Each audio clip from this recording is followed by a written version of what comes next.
orang nampak dari luar, wow hebatnya, macam mudah saja. Tapi The sebenarnya process. disiplin, istiqamah, latih tubi yang ibu dan ayah laburkan all these years kan. Betul. InsyaAllah. So you make a lot of doa for yourself. Yeah. I rasa kebanyakan achievement yang I dapat, kejayaan adalah daripada doa seorang ibu lah. Ibu, ya, doa mama yang mana rezeki I dapat seorang ibu yang memang suka berdoa. Dia memang banyak doa, dan kalau dia doa macam kadang SPM. Dia kadang-kadang dia doa, dan dia pun tulis juga doa-doa dia. Dia kan tulis dalam buku tau, buku dia doa. So it's a good idea lah. Memang Aisyah nak buat juga. Ya, betul kan? Nanti dia tulis tarikh siap-siap tau. So nanti dia akan go through balik, tengok doa ni mama doa 2 tahun lepas ni macam tu.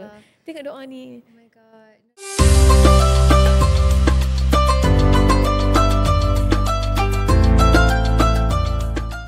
Okay, Assalamualaikum warahmatullahi wabarakatuh. Salam Syawal. Salam Hari Kemenangan. Baru saya dimaklumkan tadi. Ya. Selamat Hari Raya. Selamat Hari Raya. Tapi sedih jugalah kan, dah berakhir Ramadan. Tak sempat berkenalkan lagi. Hai, saya Nur Izzah. Dan memang hari ini kita ada Izzah Speaks, edisi khas bukan lagi Ramadan tapi Syawal. Bersama tak lain tak bukan, kita panggil dia Hajah Lofa. Ya, kerana memang salah seorang yang memang pada saya daripada awal kali pertama ketemu semasa program Meletup. Way back. Dan ketika itu pun kalau boleh saya panggil Lofa, you were very friendly. Tapi saya dapat nampak satu sisi dan sudut yang lebih mendalam, lebih motherly, lebih penuh dengan kasih sayang. Semasa saya bertemu kembali sebelum saya hadir program Munajat yang beliau anjurkan dengan Ustaz Harith. Bila? Di Miktak. Masa Ramadan lah kan? Betul, awal. The first week of Ramadan. 8 hari bulan Mac.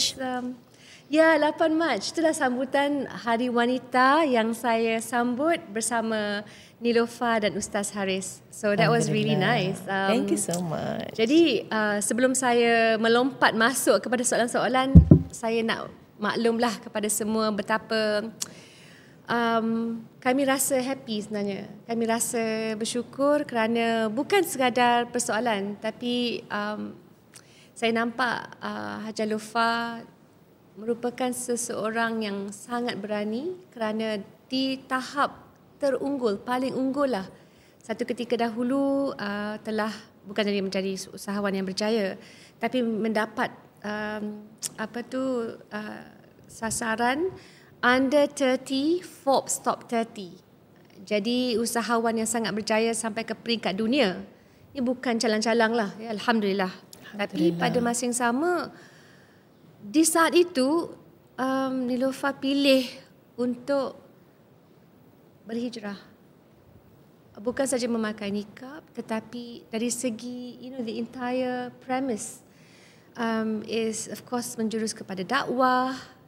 Jadi sebelum saya yang melakukan interview ni, saya nak tanyalah kan, how has motherhood, bagaimanakah mungkin bertemu dengan Ustaz Haris mengubah kehidupan Lofa? Wow. Kompleks juga tu nak cerita. Sorry. But you affected me deeply. So I thought, I have to share. Okay, kalau soalan tu saya nak kena recall balik tahun 2020. Rewind jap. Ya. Alhamdulillah, first of all, semua dengan izin Allah, kurniaan Allah, Alhamdulillah. Memang nampak, bila kita disebut tu nampaknya baik dan indah kan. Tapi to go through it, untuk mendapat atau melalui nikmat tu bukan mudah. Yes, like you said, di saat mana masa tu Allah kurniakan banyak. Maksudnya I baru in my 20s, so memanglah ada banyak energi kan, nak ke sana ke sini, Top 30, under 30 lah, buat macam-macam perniagaan, endorsement with international brand semua kan. Memang kalau fikir balik, Masya Allah kan, memang Allah bagi pada ketika saat itu. Kalau sekarang ni kita tengok, it is actually normal untuk orang kita, KOLs ke, seleb ke, dapat work with international brands. Tapi ketika itu it wasn't easy, and then it is a big news to even negara kalau kata you jadi muka ataupun brand ambassador Lancome ke ataupun Swarovski ke apa semua kan. And yes, tapi bila saya comparekan balik what I had during that time dengan sekarang, perbezaannya adalah mungkin dari segi keberkatan. Because walaupun mungkin I have a slower pace life, more less work, less commitment dengan international brands ke apa ke, tapi dari segi kedamaian jiwa, ketenangan hati, kelapangan, Allah bagi dari sudut tu, which benda tu kalau kata ada orang kaya yang ada duit segunung emas, dia nak boleh dia akan tikam lah untuk dapatkan ketenangan tu yang tak boleh beli dengan RM1. Jadi mungkin bukanlah nak cakap kita ni orang yang tenang, tidak, tapi perbezaan pada waktu itu walaupun fame was there, perniagaan was there, entertainment semua ada kan, tapi kita macam berkejar-kejar pada benda yang tak ada ending. So that was kesudahan. Tak ada kesudahan. So macam penat dia macam tak habis. Tapi kalau sekarang betul. Tapi sekarang I can take my time like alhamdulillah. Apa tu rasa macam boleh apa tu orang panggil treasure little moments, and alhamdulillah. So kita boleh nampak macam Allah buka mata kita, buka mata hati kita tu like ni nikmat kau bagi, ni rezeki, ni kebahagiaan, things like that. Alhamdulillah. I mean betul lah. Kadang-kadang kita pun cakap masa pandemik pun mungkin salah satu perkara yang saya realise adalah kita selalu expect atau harapkan kebahagiaan itu datang daripada luaran. Correct. Sama ada materialistic wealth or travel food ke kan semua daripada luaran. Betul. Tapi bila di kala pandemik semua itu tutup, kita terpaksa mencari berseorangan dan mencari. Kan kena kita kena dapatkan daripada sumber dalaman. That was my journey also. Masa pandemic. So I tengah busy. Terlampau busy, like everywhere here and there. US, UK, Europe, semua. Tiba-tiba pub terkurung, and then it was like, wow, I was so happy the first few months tu kat rumah. I cakap finally I got time for myself. Masa tu I start to like go cari baiklah my spiritual journey started. So that was when selang 2 bulan lebih, bulan puasa, cerita cinta lah. So pandemic kan bulan 2 start kan. So I was in Milan for my fashion week masa tu, tengah nak siap-siap for YSL. Bukan YSL, sorry. Allahu Akbar, teringat apa dia. One of those. It used to matter. Lepas tu doesn't anymore. But you think tak, started dia memanglah daripada China, tapi started dari lockdown daripada Italy, Milan. Oh betul. Yes. Masya Allah, yes. So Milan was the first city yang started to buat lockdown selepas China, tak silap saya. And I was in Milan. So I pun terus the next day tu ambil flight pergi ke Paris untuk dia punya fashion show, and then Milan lockdown. So Milan lockdown, I macam Milan was bad, Italy teruk daripada berapa puluh ke ratus terus the next day. And then I was in Paris tu, I cakap kata thank God. So I stuck inside. Semua flight semua cancel, semua got like lockdown, and I was like okay, habis Paris balik ke KL. So lockdown, bulan 2, bulan 3, bulan 4, bulan 5 Ramadan. I pun cakap, tak boleh ni, dah seminggu dah Ramadan, tak boleh ni dengan tak sembahyang tarawihnya. Kan mana kita tak masjid kan? Dengan tak ada pengisiannya, setakat buka puasa macam tu. I cakap, I pun call my friend, say, do you know anybody yang boleh datang buat jadi imam kat rumah yang around area sini? Lepas tu mula-mula kita contact this ustaz, dia tak boleh, tak free. Lepas tu my friend cakap, why don't you call, tanya Puris. Dia cakap okay lah, call, dia tanyakan, dia kata boleh. So I cakap okay, start. So the first time he came, tak boleh. Tapi masalahnya before that kita dah ada beberapa sesi for different events. So macam kita dah buat event banyak kali, 3-4 kali juga. I think more than 4-5 times. Cuma gap daripada event itu, yang last event kepada COVID tu, maybe about 2 years. Lama tak jumpa. Lama. Bila datang balik tahun 2020 tu, tiba-tiba macam mata bertentang mata. Hati terkedu tidak terkata kan. Selalunya macam tu. Tapi kan, it was also like a turning point for him, because dia antara orang yang terawal yang kena masuk ke hospital Sungai Besi. Sungai Buloh tu? Sungai Besi pula. Sungai Buloh. Serius lah? Ya, sebab Asri Petaling kan masjid started dekat Malaysia. So rumah dia betul sebelah Asri Petaling. Yes, and dia ni dia kena kurung yang memang the first batch yang kena kurung kat dalam hospital Sungai Buloh. And dia kata depan mata dia, orang akan letak sarung bedsheet tu dekat katil. That is the kain kapan kalau you meninggal. So orang meninggal tu hari-hari depan mata dia. And he said, dia tidur malam ni atas kain ni, kemungkinan kain ni akan jadi kain kapan dia untuk hari tu ataupun hari-hari seterusnya lah. So it was a turning point for him as well. So that's why dia pun dalam keadaan yang macam state yang tengah mencari, tengah betul-betul tiba-tiba terjumpa dengan I. Yang I pun tengah mencari dan tengah was looking for something kan. Oh, that's beautiful. Yeah, that's so beautiful. Macam itulah cerita dia. Kiranya memang semua pun dah tertera dalam Lauh Mahfuz, right? Betul. Our marriages, our birth, our death. Betul. Jadi memang, yelah, because saya pun jumpa suami in the sense semasa pandemik lah. Walaupun dah kenal lama lah, lama kan.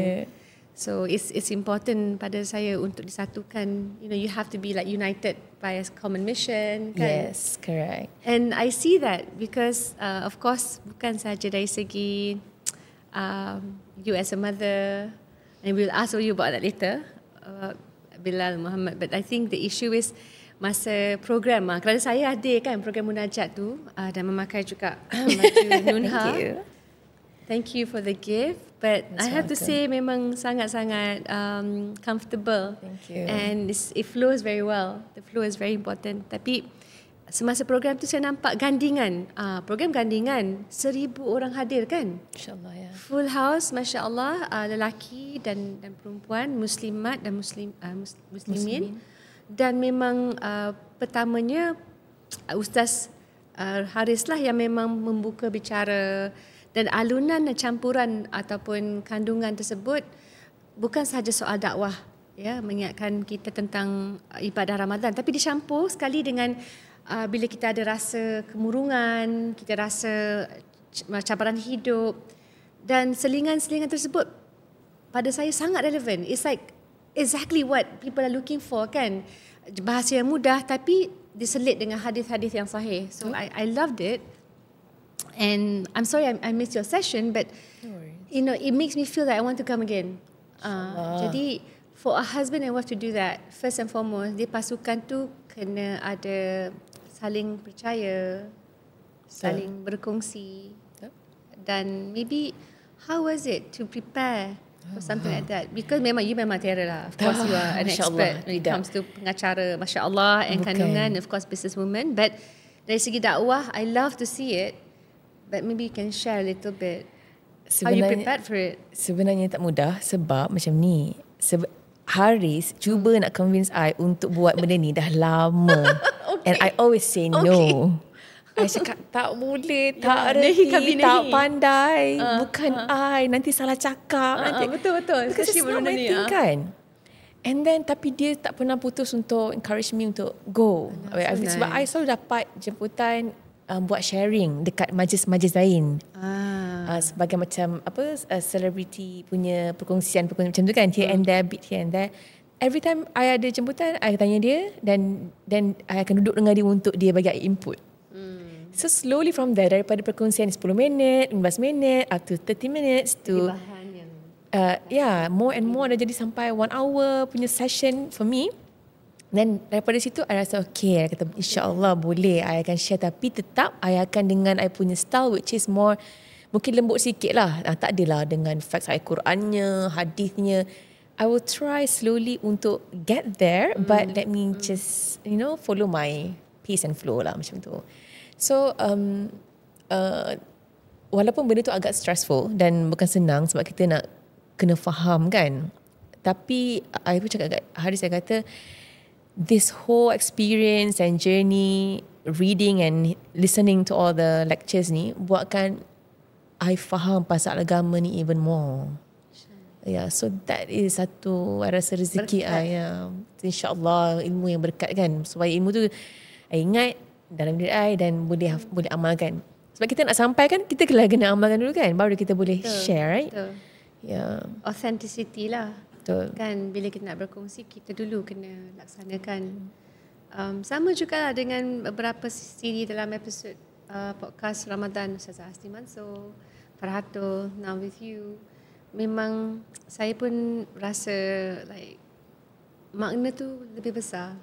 Kerana kita akhirnya lepas apa yang kita lalui kan, memang kita hanya boleh perbaiki based on our self lah. Yeah. Dikit demi dikit. So, Betul. sebenarnya even the issue of mindfulness pun kan datang daripada kita semasa solat. Betul. Kan tuk makninah, you're supposed to tunggu, and adalah adab dan tertib dia. Betul. So for me, solat kena khusyuk tu mindfulness lah. Oh, why not share? Please. I punya satu rasa benda yang I dapat daripada Ramadan kali ni. Yeah. So I took the challenge. I said, okay, kita solat. Kadang-kadang kita rush, kadang-kadang kita tak kan. So I said, you know what, I'm just going to challenge myself. Sebab sebenarnya I tak ada apa-apa sangat Ramadan. So I will take my time. So every daripada qiyam ke rukuk ke sujud, I akan just bagi about 1 to 3 seconds. Yeah. And then I can feel the difference. Lepas tu last Ramadan dah akhir-akhir tu, what I did, sebab I dengar satu daripada scholar ni cakap tentang doa dalam sujud dan juga sebelum salam. I pun buat apa tau? I jadi lebih extra gedik dengan Allah. I nak cakap, I nak guna perkataan gedik. Because bila kita gedik kan, kita akan macam merengek. Ya, betul. Oh, tolonglah. You know what I mean? Every sujud I make, I will make one doa. Beautiful. As simple as, ya Allah, bagilah anak aku appetite dan selera makan, ya Allah. Aku dah masak penat ni, bagilah dia sihat sejahtera dengan apa yang dia makan. That doa, I will repeat untuk, kalau kata 4 rakaat, 8 kali lah. I cakap benda yang sama je. So, I akan dedicate one solat with one doa yang I nak for that day. So subuh tadi, 2 sunat dengan 2 fardu tadi, kelancaran untuk shoot ni 4 kali lah I sebut. Not 4 kali. Betul tak? 2. Betul, 4 kali. Masya-Allah. Kelancaran, semoga apa yang kita bercakap pun dapat meningkatkan keimanan dan menjadi manfaat orang lain. Betul. So that I rasa, kenapa aku tak buat sebelum ni ya? Baru buat sekarang.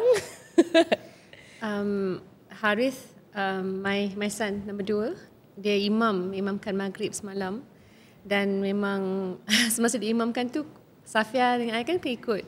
So dia sujud tu lama tau. Berapa? Because dia doa. Dia doa.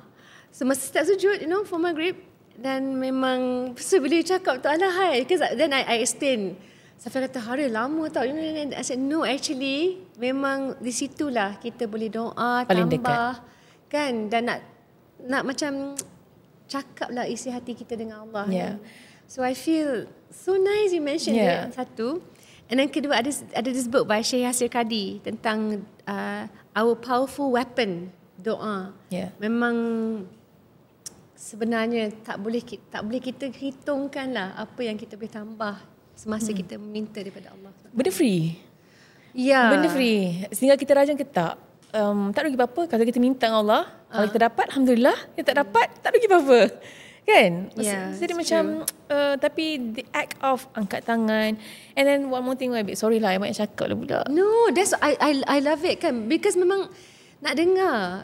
For me it's so valuable. Thank you for sharing so much with us. Yeah. sorry kalau I overshare. Tapi I rasa kan macam banyaklah benda I macam discover, and Ustaz Adi Hidayat dah sebut lah. Dia kata kalau doa, dia kata make sure this, kata kalau you nak feel, cantumkan 2 garis ni. Lepas tu you angkat, you minta. Macam as if orang akan letak dalam tapak tangan you, minta. And then you doa.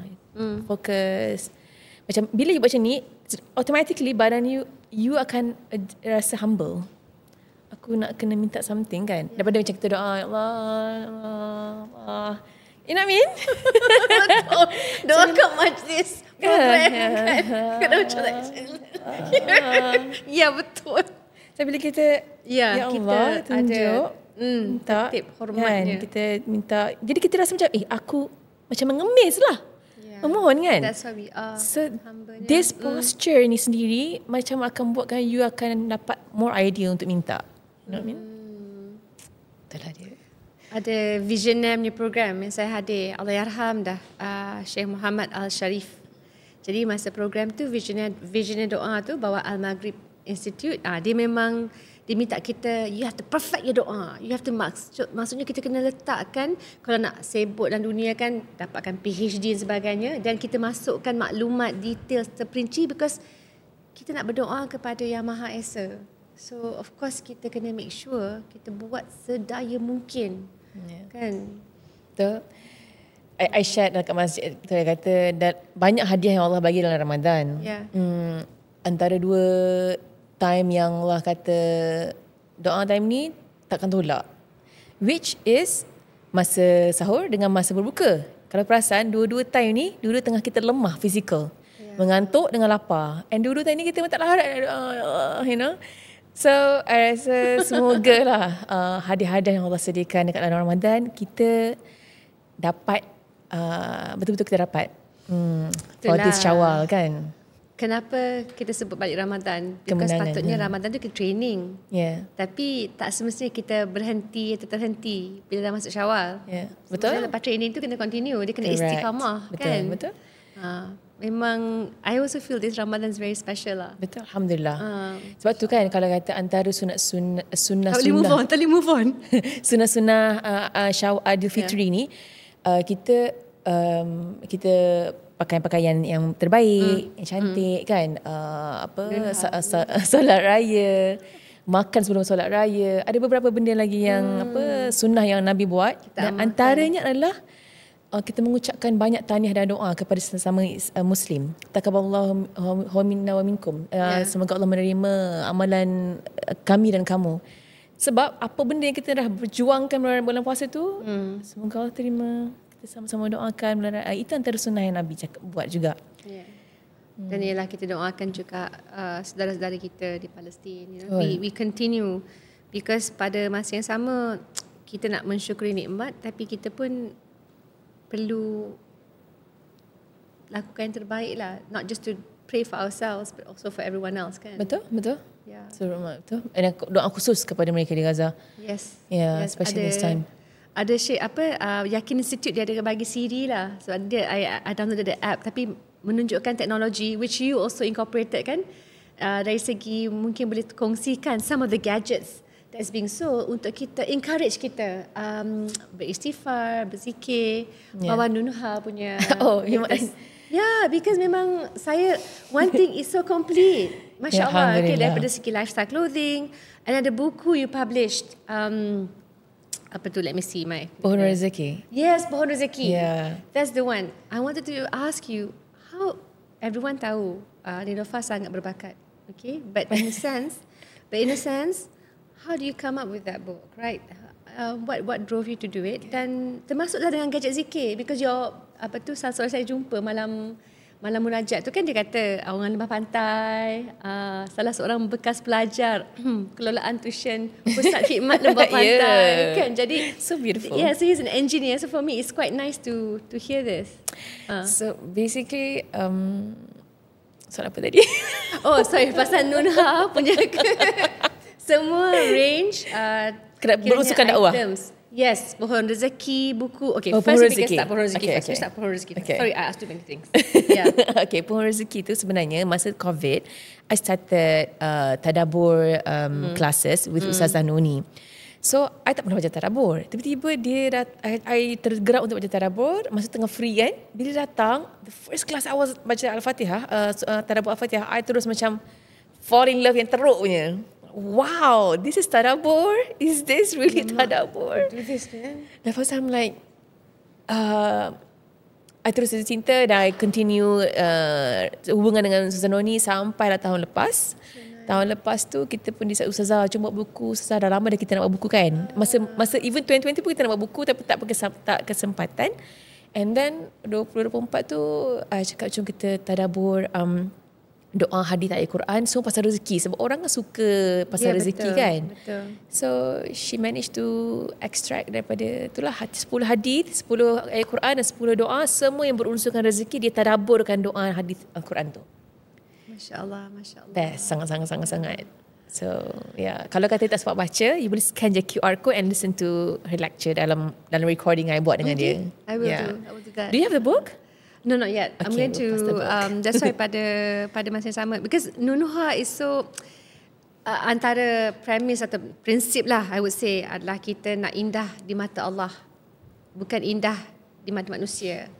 So that hit me, kan? Because kadang-kadang kita ambil mudah, tapi kita tak pernah macam fikir kita pakai baju untuk siapa sebenarnya. Oh, you see the tagline, is it? Ha. Oh, it's so nice, Yeah, right? but yeah, it is very nice. So then of course koleksi dan sebagainya lah. So I was like, wow, this is really interesting. Yeah. Now they scolded me. This was I tanya pasal raya. Okay, So kita tanya pasal raya. So, tadi pun kita cakap pasal raya, which So the sons, you explain to me, because your sons have, you push them baca Quran. Maka just tell me as a mother, nak prepare dia orang untuk raya ni, apakah keutamaan anak-anak. untuk raya? Bilal, of course, I love that you named him after our beloved Bilal, Oh, sahabat Rasulullah. kan, Nama masya-Allah, Azhar masya-Allah. pertama, ya. Itu pun rezeki dapat idea nama, ilham nama Bilal tu. Anyway, kita anak kecil-kecil lagi. Lain kan anak besar susah sikit kan. Kita as a mother, I rasa kita nak yang kalau raya dulu kita akan cantik tak akun, makan apa, nak buat apa, gambar apa. Tapi sekarang dah ada anak, I think anak-anak happy tak nanti? Selesa tak? Boleh main tak kat rumah nenek dia? Macam mana makan dia? So kita akan like utamakan diorang dulu kan, as a mother. Sebab dia kecil lagi. Kalau besar sikit, okay. Tapi kecil pun dah ikut ayah pergi masjid dah untuk takbir raya pagi. Nice. Saya tak apa sayang, just need the environment for him. Masya Allah. So itulah dia. So macam I tengok Instagram Sonia Williams, dia pun bawa anak-anak dia pukul 3 pagi. Dia bawa sekali Ya ke? semua Masya dia kecil semua tu. Pasal dia kata bila dia tak nak bawa mula-mula, bila memang dah time dia nak bawa, anak-anak dia kata tak apalah, kita ni menyebut je, bising kan kat masjid, tak biasa, kekok. So tengok jam 3:30 pagi tu dia bawa di rumah dia kan, pergi ke masjid. Bagus. Masya Allah. Orang beritahu, okay, Haris ni keluarga dia, ayah dia. Nanti we will meet him later. Ayah dia ni seorang apa dia panggil, seseorang yang memang sangat Masya Allah lah. Kita boleh rasa vibe dia tu yang very tenang, chill, And dia punya amalan taklim kat rumah kan. Setiap hari without miss, memang bukan sekejap tau. Berjam-jam, and I witness benda tu. Sejam, 2 jam macam tu. Taklim sahaja. And then, ni daripada kecil. So Haris kata, I ingat daripada I kecil tidur atas dia punya lap lagi ni, dia kata, I kena hadap abah macam taklim ni sampai I tidur, tapi abah biar I tidur, dia kata. Sampai Umi macam dah lah, you know what I mean. Tapi dia konsisten daripada dia kecil sampai umur 20 lebih ni, maksudnya Haris dah almost 30 this year. Still sama. Dia macam Cindy pasal I clearly crossed 30. So. Ya, 30 this year ya. 3 series sama. Tapi nak cakap, I rasa berkatnya kehidupan keluarga tu atas apa rutin yang dibuat secara konsisten juga. Ya, ibu dan ayah punya peranan juga, kan. Yeah. That's why tak nak dengan family kita make sure tarawih bersama, pergi ke masjid. Kalau tak mula daripada awal pun susah. Kan? Susah. Masa saya cakap dengan Farhatu pun, dia kata ayah dia paksa dia orang baca kan, practice. Mak dia akan siapkan dia panggil all these cards, flash cards. Dan orang nampak dari luar, wow, hebatnya, macam mudah saja. Tapi sebenarnya disiplin, istiqamah, latih tubi yang ibu dan ayah laburkan all these years kan. Betul. InsyaAllah. So you make the last doa for yourself. I rasa kebanyakan achievement yang I dapat, kejayaan adalah daripada doa seorang ibu lah. Doa mama yang mana rezeki I dapat seorang ibu yang memang suka berdoa. Dia memang banyak doa, dan kalau dia doa macam kadang SPM. Dia kadang-kadang dia doa, and dia pun tulis juga doa-doa dia. Dia kan tulis dalam buku tau, buku doa dia. So it's a good idea lah. Memang saya nak buat juga. Ya, betul kan? Nanti dia tulis tarikh siap-siap tau. So nanti dia akan go through balik, tengok doa ni mama doa 2 tahun lepas ni macam tu. Tengok doa ni. Oh my god, Lofa, I remember lagi masa saya pergi buat visioner doa tu. Doa ni sebelum pandemik lah, dengan tim Sheikh Muhammad Al-Sharif, Allah yarham. Dan saya doa untuk kajian indeks kemiskinan tu, saya boleh buat satu kajian yang serius dengan mungkin pasukan, dan kita dapat melahirkan satu impact lebih lagi kepada isu kajian di kalangan orang miskin yang ada. Tiba-tiba lepas pandemik kita buat yang berkait dengan COVID. So yeah, I think I should write down, because memang adalah dekat phone, tapi kan sisipan memori record. Sekarang ni duk refer banyak pada app Syed Omar lah, Amin, Bahawa Yakin Institute kan. Jadi dia akan tak doa untuk rezeki, doa untuk kalau mereka yang dizalimi, doa untuk perkahwinan dan juga anak-anak yang soleh. But yeah, your mom, that's a good habit. Kalau I tulis pun, kalau lagi umrah ataupun haji lah, I tulis. Kita boleh refer terus. Kan? I ingat I tulis untuk umrah haji, kadang-kadang doa Arafah tu yang first time pergi, dapat sebiji macam tu. So kalau kita tengok balik doa-doa umrah I, so kadang-kadang hotel punya kertas kan, hotel apa-apa kita ambil tulis doa, I simpan lah semua tu. Kata, oh Allah, ni masa umrah ni dapat semua ni. Tapi kita nak cakap usaha kita buat yang terbaik, kita doa, kita tawakal, dan Allah akan bagi macam mana cara kan, dan pada waktu timeline yang betul. Nak cakap pasal Syawal kan. Yes. I rasa kan dia pengacara yang hebat kan. Guys, don't you think? Sebaik lagu ada tertawa macam ni. Dia sampai dah. Kita nak cakap pasal Syawal kan. Yeah, Syawal, yes. I kata satu benda yang nak share, I pun baru tahu, kita ada Allah syariatkan 5 kalimah khusus kepada Nabi Muhammad saja, umat Nabi Muhammad, which is antaranya takbir raya, selain daripada amin, salam, talbiyah, selawat. So, takbir raya antara kalimah yang disyariatkan untuk kita. Jadi perbanyakkan takbir bulan Syawal ni, especially malam Syawal sampailah solat kan. Walaupun dah terlepas, tapi untuk next Syawal, make sure that is the ibadah yang sangat-sangat diangkat. Okay.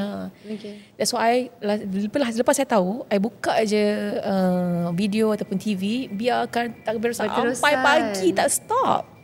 Tak sampai nak pergi masjid tu masih lagi. Kita boleh sambut waktu kan, kita bernasib baik, kita dalam kancah peperangan, Masya Allah. Betul. Lagilah kita kena amalkan, and the fact that bila kita tahu ni kalimah yang Allah khusus bagi kat kita, kita jangan sekadar macam menjadikan dia sebagai background music, tapi kita betul-betul feel like okay, I have to say this kemenangan aku, Allah membesarkan Allah pada malam hari raya sampai pagi raya kan. Dan antara malam-malam mustajab adalah malam raya kan. Tapi malam tu kita dulu, saya muda-muda dulu masak melepak sampai 3-4 pagi, duduk melepak dengan cousin-cousin, tak buat apa, because nak cakap apa tahu, beza dia, tak ada kefahaman agama. Tapi lepas kita tahu, kita manfaatkan malam bangun kejap, sejam, berdoa, because kita tahu betul malam mustajab. So dengan itu saya rasa kita jangan lupa, kita kena amalkan, kerana memang apa pun tak naklah kehilangan ataupun hilang peluang kan. Betul. Lebih-lebih lagi dalam bulan-bulan yang memang berkat, ya Allah memang beri untuk kita.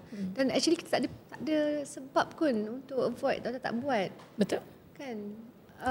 Mungkin dulu tak buat sebab tak tahu. Tapi kalau dah tahu, kita boleh buat. I pun dulu tak buat sebab tak tahu. Tahu tunggu apa lagi. Kan.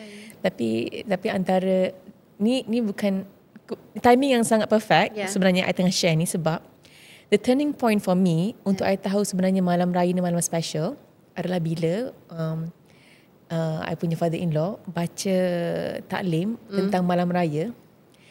Wow, aku tak tahu semua ni. Masa tu baru kahwin, kita orang macam ada dinner, ada buka puasa dekat my father-in-law. And then buat bacaan taklim sikit. And then I'm like, I tak tahu tentang semua ni. Saya kata, okay, so kita start appreciate ziarah, appreciate malam raya, jangan sia-siakan semua. Memang benda yang kita ambil mudah, kita rasa susah kan, tapi sebenarnya memang sesuatu yang diangkat oleh Allah SWT.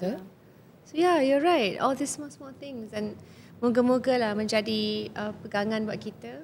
Dan maybe as a last few words, kalau ada apa-apa nak dikongsikan kepada semua peminat yang begitu ramai, Masya Allah. Tapi like for me, before I ask you to kongsikan, adalah thank you lah for being an inspiration. Walaupun banyak kejayaan yang telah Lofa lakarkan, tapi pada saya lah kejayaan yang terhebat adalah bila di puncak kegemilangan kehidupan dunia dan materi ini, Lofa pilih untuk mendekatkan diri dengan Allah Subhanahu Wa Taala. It's never easy. Not easy. So for me lah, I feel personally memang sesuatu yang sangat.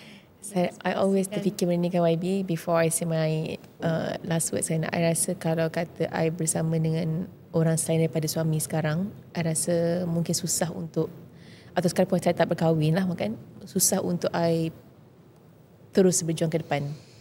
So kekuatan I untuk terus move forward dan belajar adalah my family and my husband. Yeah, your family is so supportive, like the whole knit, the whole clan. Gang. It's nice. Yeah. So macam itulah. Jadi bukan sebab hebatnya diri sendiri, tidak, tapi juga orang sekeliling yang banyak support. Kalau fikir pasal diri sendiri ni, mungkin dah tak tahu jadi apa lah, kan? Kita semua Allah kan bagi kita kan petunjuk dan pedoman, dan memang kita semua we're all imperfect, right? Yeah. So, and we need each other untuk we do. Untuk yalah, untuk hidup, untuk ke depan. Dan last kali saya rasa macam ni, saya rasa kita kena buat episod kedua. Ya, tu okey. Sebab kita tak cakap lagi pasal rumah tangga, pasal kita tadi sebelum ni kita cakap pasal isu nafkah, kan, isu cabaran-cabaran yang melanda, khususnya masalah sosial. Betul. Kerana apa yang kita buat ni untuk apa? Dakwah tu, ibadah tu dia banyak cara kan, tapi akhirnya untuk juga membantu sesama lain. Jadi pada saya, sorry. And also sorry. And also the community, anxiety, depression tadi kan. Banyak benda kita nak cakap lagi. I loved it because macam saya hadir lecture Syekh Yasir Qadi. So dia tanya, okay, any of you here kan yang hadir ni, ada tak yang pernah terfikir tentang nak bunuh diri? Dan yang mengejutkan, ramai yang angkat tangan. Wow. Ramai yang angkat tangan. Jadi bila Ustaz Haris sebut kan pada hari tersebut, dia tunjukkan video apa yang berlaku di negara jiran, kemudian apakah cara untuk kita kembali menerusi pegangan agama untuk mengeluarkan diri kita kan daripada perangkap ataupun kemurungan ataupun anxiety, whatever problems that we have. So I felt, oh my God, this is it, right? Kita kena war-warkan lagi, insyaAllah. InsyaAllah. Ya. Mungkin ada banyak lagi peluang-peluang, ruang-ruang kita boleh cari. In more santai way kita share. Ini adalah hanya Fast and Furious Shawwal Edition. Jadi kita ada sesi yang kedua. Dia macam trailer lah, macam trailer. Dan sambutan macam ni. Kalau banyak orang tengok, kalau tak suka tak apalah, kita pergi je lah program Ustaz Haris dan juga Lofa. Tapi kalau tidak, kita akan buat episode kedua. I think nafkah is important. Honestly, isu nafkah, pasal marriage, isu perkahwinan, isu cabaran, ya. Banyak orang tanya juga macam nak pilih orang betul. Nanti kalau tak pilih orang betul, tapi nanti semua tu kena doa untuk anak-anak muda, remaja di luar sana. Kena mula doa. Mak saya, ibu saya daripada umur 12 tahun dia kata, Izzah, pray for the best jodoh yang akan mendekatkan Izzah dengan Allah Subhanahu Wa Taala. Anak saya baru 2 tahun kan, tapi I dah doa dah. Oh my God, I doa. Mungkin janganlah minta dia doa lagi. Kita doakan lah. I doa untuk dia. Of course. I doa untuk dia. Tentulah. Rasa senang takdir dia, ajal maut rezeki jodoh dia yang terbaik. Ya, kita sebagai ibu. Bukan tunggu dia besar kan? Kita sebagai ibu memang kita sentiasa mendoakan daripada anda di luar sana. Jangan lupa doa-doa. Bukanlah doa untuk pasangan saja, doa untuk segala-galanya, insya-Allah. Termasuk pasangan. Termasuk ya, kerana kita umat Nabi Muhammad sallallahu alaihi wasallam. Jadi kita mencari pasangan itu yang penting. Because I think Ustazah Asni sebut kan, dia kata macam memanglah setengah rasa saya mungkin takdir ibu tunggal atau kehidupan berseorangan, tapi tak semestinya kita tak berusaha. So I thought okay. She got it right. Yeah. Okay, dalam episod pertama ini, sebelum kita bersambung episod Fast and Furious Shawwal bersama Nilofa dan saya ingin sebelum akhiri menanyakan kalau boleh Lofa kongsikan kata-kata atau penasihat yang paling penting untuk kita garap sempena Syawal. Sempena Syawal ni kita dah berjuang sebulan di bulan Ramadan. Semoga saya doakan agar kita semua dapat keampunan Allah. Kita nak masuk syurga pun kena dapat keampunan Allah. Itu kemuncak kejayaan setiap umat Islam. kalau dia dapat keampunan, macam mana dia masuk syurga kan. Jadi saya doakan segala ibadah, segala doa, segala kebaikan yang kita buat Ramadan diangkat, diterima dan kita mendapat sucikan atau cucikan diri kita dengan keampunan Allah SWT. Dan saya juga nak ambil kesempatan untuk ucap selamat Hari Raya Aidilfitri kepada anda semua. Thank you so much for this. Thank you for inviting me. Thank you for having me. No, thank you for also being here. Saya memang rasa dengan itu kita perlulah menggunakan setiap ruang yang ada, bukan saja mensyukuri nikmat, tapi juga melakukan segala-gala yang kita dapat usahakan demi mendapat keberkatan. Kerana if we are not intentional, kalau kita tak mencari maksud lebih mendalam, kita tak mungkin mendapat keberkatan daripada Allah Subhanahu Wa Taala. So with that, saya dengan juga Hajah Lofa ingin mengucapkan selamat Hari Raya Aidilfitri, maaf zahir batin, dan maaflah kalau kurang daripada saya, because hari ini sebenarnya kita ada dua pengacara, seorang yang profesional dan seorang yang memang cuba-cuba try. Maaf juga kalau ada salah silap, salah cakap ke atau kurang here and then. InsyaAllah yang baik daripada Allah SWT, daripada kita sendiri. Nantikan episod seterusnya. That's on you, okay? Banyak lagi tajuk-tajuk lain. Wassalamualaikum warahmatullahi wabarakatuh. Bye. Dengan profesional, dengan baby kita nyanyi for amai-amai. Di suatu malam di bulan Rejab, masuk, kalau masuk pertandingan dapat hadiah. Kita pun masuk je lah kan. Mak pandai insentif. Takbiridak ya khaligi. So basically soalan apa tadi? Oh sorry, pasal Nunha punya semua range berusakan dakwah. items.